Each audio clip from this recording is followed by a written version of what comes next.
It is the morning of April 21st, 1945, near San Terenzo in northern Italy. 21-year-old Second Lieutenant Daniel K. Inouye stood in front of his platoon in the cool spring air. His boots was dirty from marching in the damp ground from the recent rain. He looks through his binoculars, surveying a steep, rocky slope directly in front of him.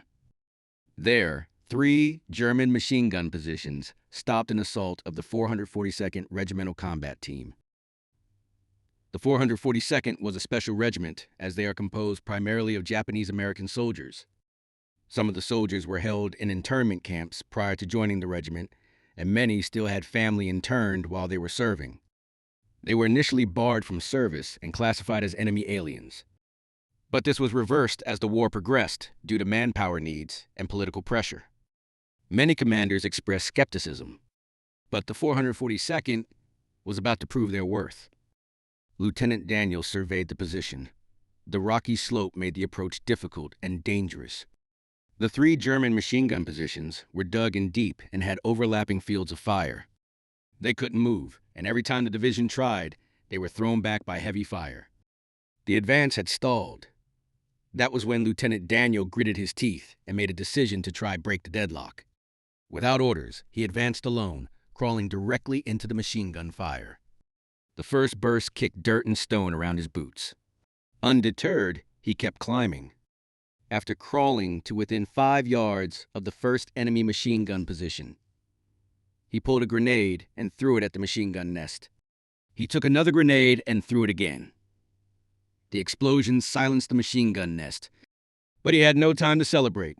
Without losing momentum, and before the second machine gun could respond, he charged at the position, firing his weapon furiously, silencing the second nest. In silencing the enemy position, he made himself a target. Moments later, a bullet tore into his abdomen. He staggered in pain, clutching his wounded belly. He was enraged that someone had dared taking a shot at him.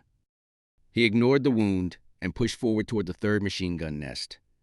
Diving from cover to cover to avoid the bursts of machine gun fire aimed at him and ignoring the pain in his abdomen, he inched towards the last machine gun position.